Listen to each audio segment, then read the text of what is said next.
Happiness is beautiful, it's a kind reality. Happiness is the highest good, happiness is free. So let's be so very happy. Yeah, let's be so very happy. Yeah, let's be so very happy.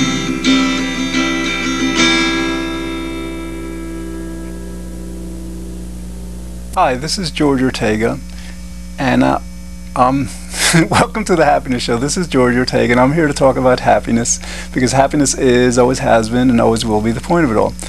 Tonight, we're going to be talking about happiness, how happiness is dependent on our thoughts.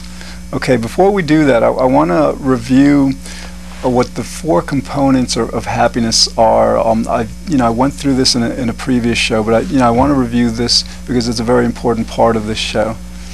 Okay, the first component is the presence of pleasant affect, and that basically means that we have to experience pleasant emotions and moods, just pleasant feelings. And then the second component of happiness is not experiencing unpleasant emotions, and the basic 5 unpleasant emotions are anger, fear, sadness, disgust, and to a lesser extent surprise. And then there are two, those are hedonic components because they relate to pleasure, and then there are 2 satisfaction components. The first one is being satisfied with the domains of one's life, like one's work life, one's family life, one's friends, our level of income, level of freedom, things like that. And then the last component of happiness is being satisfied with one's life as a whole. It's called global satisfaction. Okay, so all right. So let's go to the idea that happiness really is dependent on our thoughts. The idea is not new at all. Epictetus, a Greek philosopher, basically stated that people are disturbed not by things, but how they view them. And then back in the early 60s, psychologists Albert Ellis and Aaron Beck developed 2 kinds of therapies based on this reasoning. Albert Ellis's was called rational emotive thinking, and Aaron Beck's was called cognitive therapy. And then, like psychologist Martin Seligman cites in his book, 1984 book, What You Can Change and What You Can't, that these types of therapies are actually the one of 2 that have been demonstrated to really improve depression. They're the only 2. It's the one of the only 2 psychotherapies that really greatly improve depression. The other one is called interpersonal psychotherapy. I think it's based on the work of a psychologist named Sullivan. I'm not sure, but anyway. So the idea, has actually been used for the treatment of depression, and in this show I'm going to show how it's also, applicable just as well to becoming much happier. Okay, and actually also, by the way, Ed Diener, who is the leading authority in happiness in the entire world, basically uses this principle in his evaluation theory. It's the idea that basically our happiness is a result of the kinds of evaluations we make, the kinds of how we view life. Okay, so here's how it works. Basically, what happens is an event happens, and that could be like somebody saying something happening, and we don't experience an immediate emotional reaction. The event happening isn't what causes us to experience a reaction. What happens is first we perceive it, right? And then we judge it or praise it cognitively. We attribute meaning to it. Is this beneficial? Is it not? Is it pleasant? Is it right? Is it good? And it's these appraisals, these evaluations that will determine how pleasant our emotions are related to what has happened. So, and the idea here is that we always have a choice in how we praise what happens, and so I'm going to later in the show I'm going to just go into an example of how that works in more detail. Right now I want to go into like some of the factors that cause us to perceive the events the way we do, to perceive stimuli how we do. Firstly, there are like genetic factors. Basically about 50% of our personality traits are genetically determined. So to a certain extent, you know, how we react to the world is greatly influenced by our genes. But then the other 50% really comes about as a result of learned reactions. We really learn how to evaluate our world, how to evaluate situations, and how that creates the emotional experiences we have. And so like sometimes we learn that directly through individuals. Well, sometimes we learn it through experience. You know, just going through something, we'll understand it, and that will lead us to the next time we experience it, perceive the situation or stimuli in a certain way.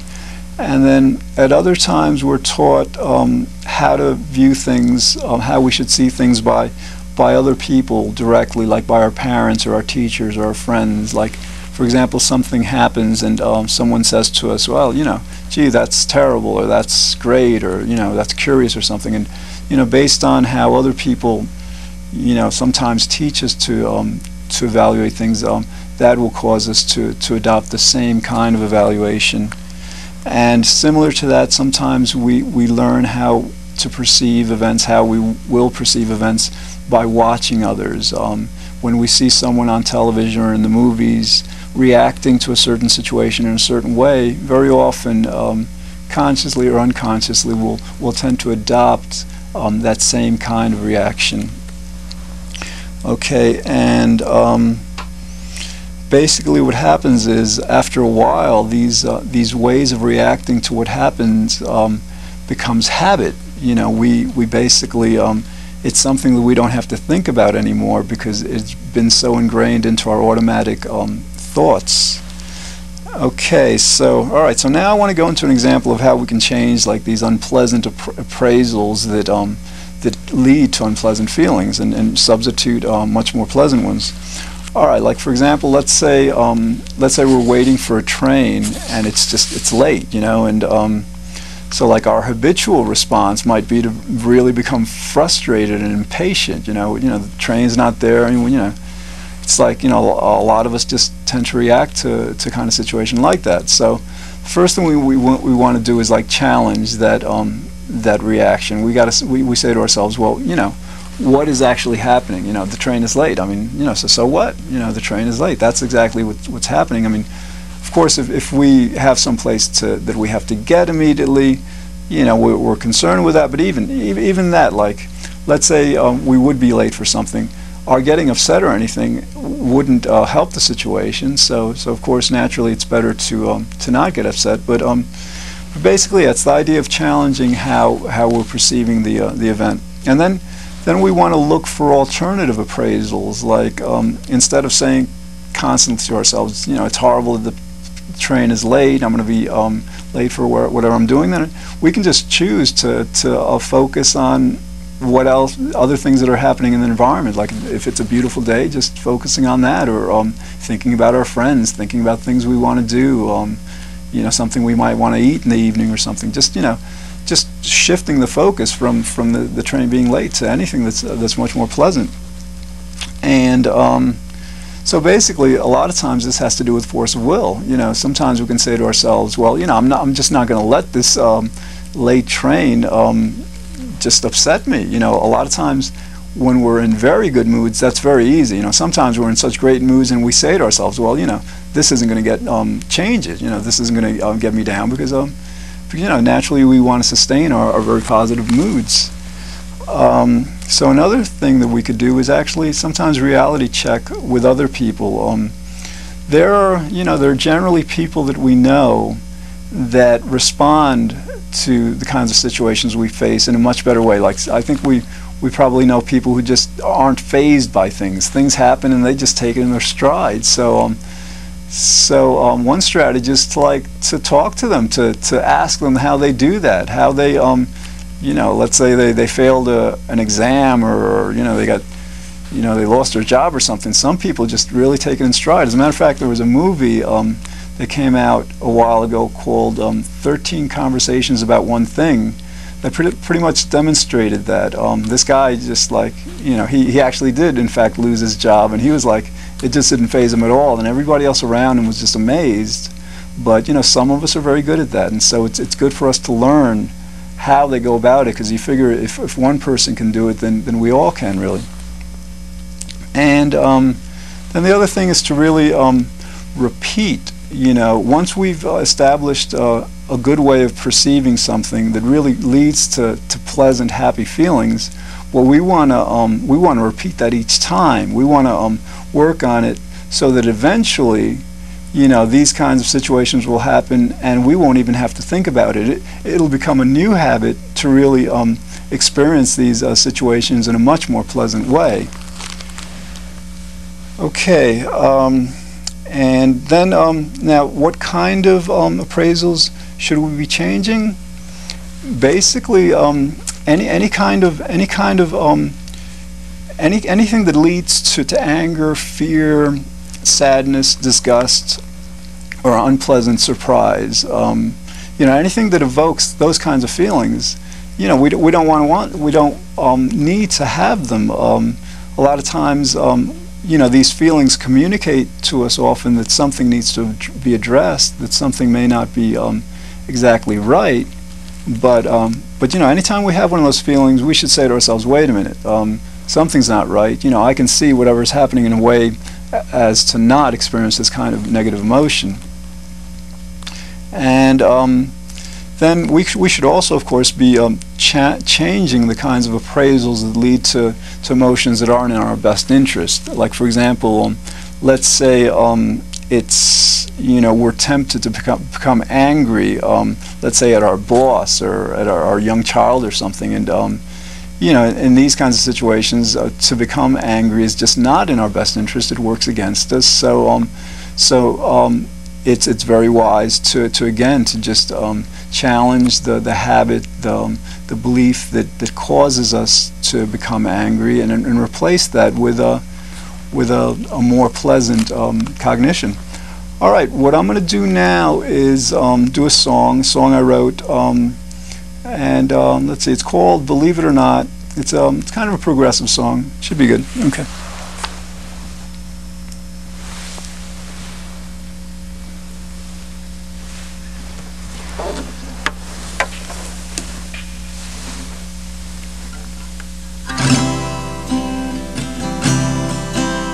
The sun leads me to believe that paradise is on its way to us. The moon leads me to believe that all the world will be in love. The night leads me to believe that peace will soon abound upon the earth. The day leads me to believe that Mother Nature will soon give birth to a world of fun for everyone. Blue skies under a sun that lights up beauty everywhere. Everyone a friend. Good times that never end. Imagine any kind of joy, it'll be there. Every day leads me to believe that every moment leads to heaven for everyone, everyone, everyone, everyone. The sea leads me to believe that we are so much more than might appear. The sky leads me to believe the highest way will soon be clear. The stars lead me to believe the universe is room enough for perfect pleasure. The earth leads me to believe joy could reign here if we prefer to feel eternal ecstasy. How lovely it would be to share a perfect creation. Every dream come true. Think what you would do amidst this complete jubilation. Every day leads me to believe that every moment leads to heaven for everyone, everyone, everyone, everyone.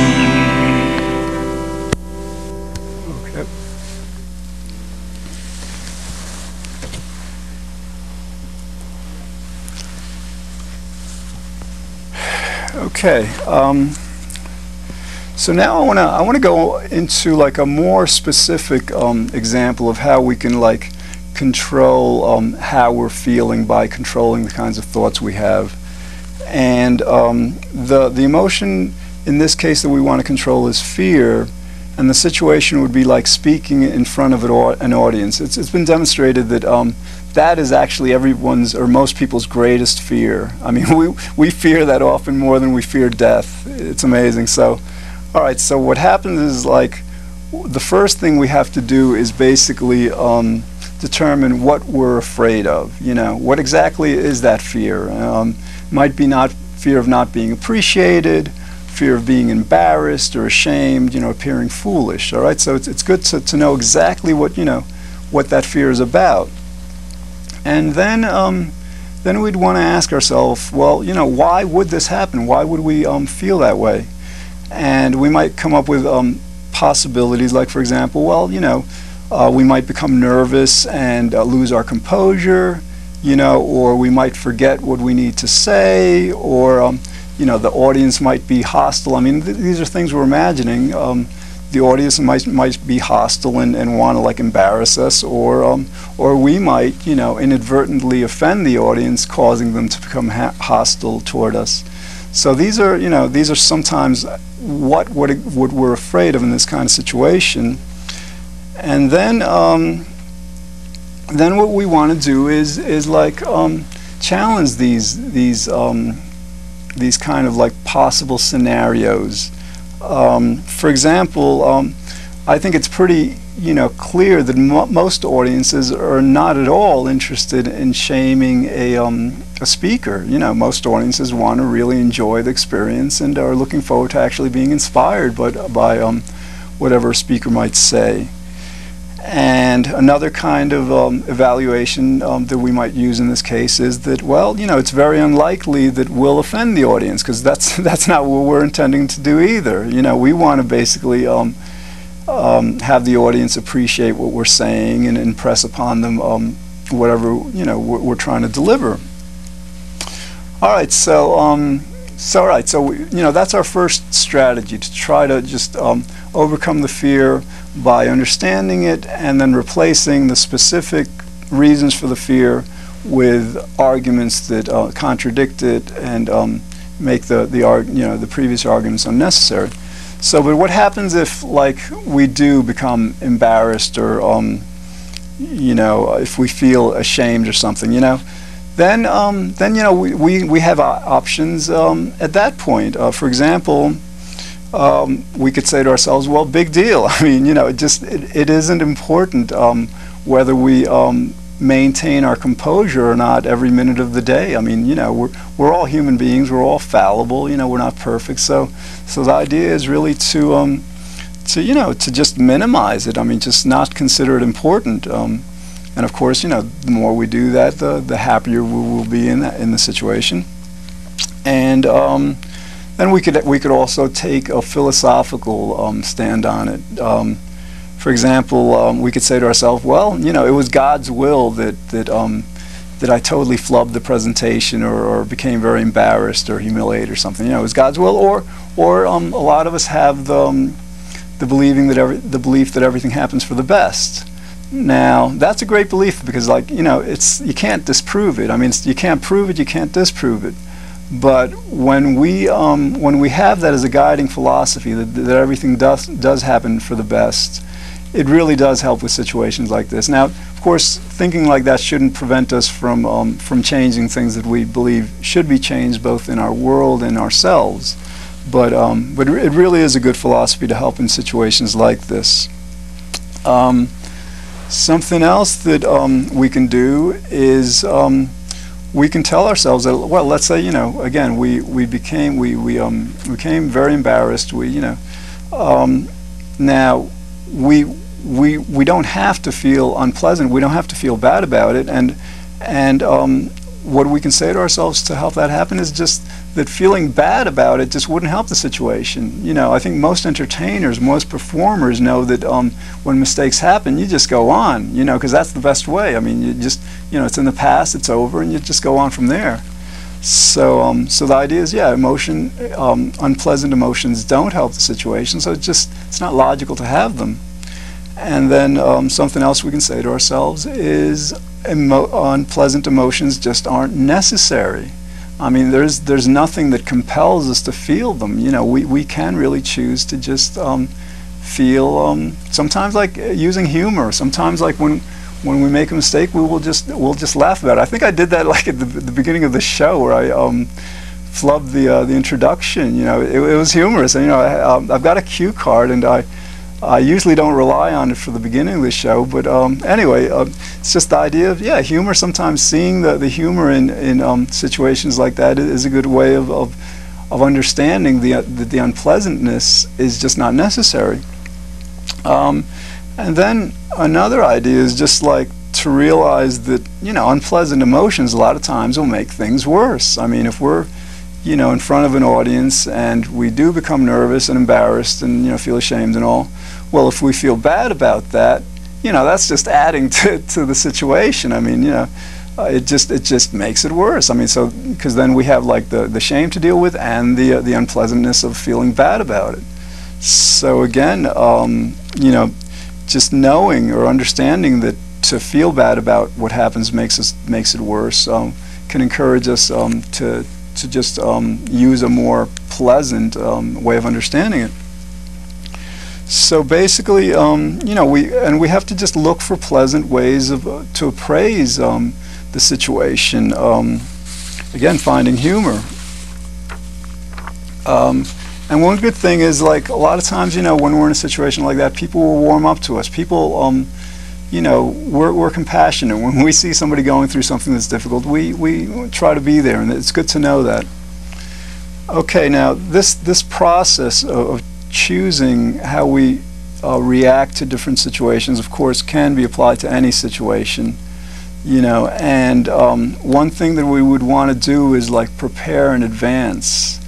For example, let's say we're going on a date, first date with someone, and we don't know how it's going to turn out. We don't know if they're going to like us, we're going to like them.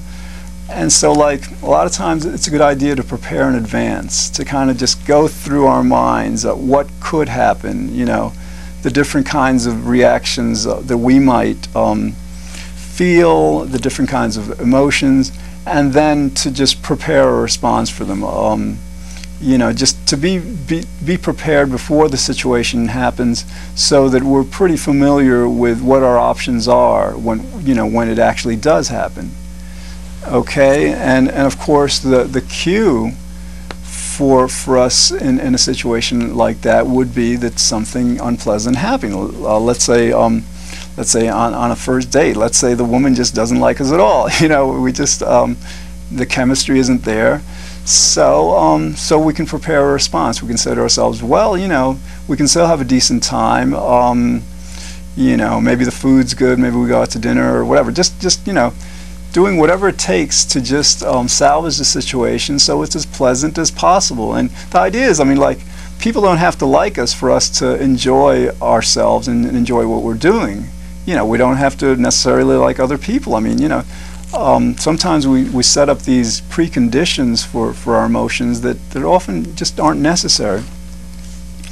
Okay, so the overall strategy really is to come up with these kinds of reactions to what happens, these positive, pleasant reactions, and then again to make them habit, to just to practice them, to keep them in mind, to consider them important, to realize that that how we react to whatever happens is going to determine how we feel, and how we feel is going to determine how happy we are. You know, so yeah, basically making our reactions a habit is very important, because then they become automatic. We don't even have to think about them after a while. Okay, now getting back to happiness theory, I brought up the idea of the 4 components of happiness because it really relates to this. For example, some of us have somewhat of a low income. Okay, now it's good to know that, you know, happiness studies have demonstrated that that money doesn't really affect happiness, whether you have $5,000 or $50,000 or $5 million. I mean, after a certain level, money just doesn't matter. So something like that doesn't have to affect our level of happiness. A difficult marriage, let's say our marriage is difficult. We can tell ourselves, well, marriage is only one aspect of our life. We have our work life, we have our friends, and of course, sometimes difficult situations aren't permanent, that they change, that we can work on them, we can improve them. Sometimes, like, let's say we feel we don't have enough friends. Again, in a situation like that, we can say to ourselves, well, if we spend more time with the friends we do have, then that's all we need, or like, let's say we think just our life has been a complete failure, that we haven't succeeded at what we've attempted, and so many parts of our lives have just not succeeded, have not gone according to how we would like. Of course, in that kind of situation, we could always say to ourselves that, well, really, our goal, our basic goal in everything, in all that we attempt, is to feel happy. So that if we devote time and energy to feeling happy, then nothing else matters. I mean, we could fail in everything else and still enjoy life completely by succeeding. We do have to succeed in becoming happy. That's the only success we need. All right. So again, choosing our thoughts is really very important to the kind of emotional response we'll have to the world, and we really can learn to choose pleasant emotions and reactions rather than unpleasant ones, and that will really help us to improve, to enjoy our lives and become much happier. Okay, well, that's all we have time for tonight. Thanks for watching. In the future, we'll explore other topics designed to help us better enjoy life. This is George Ortega saying, be good, think well, feel very happy, and I hope you'll join me again next week here on The Happiness Show. Happiness is powerful. It's our underlying need. Happiness is why we live each day. Happiness is destiny. So let's be so very happy. Yeah, let's be so very happy. Yeah, let's be so very happy.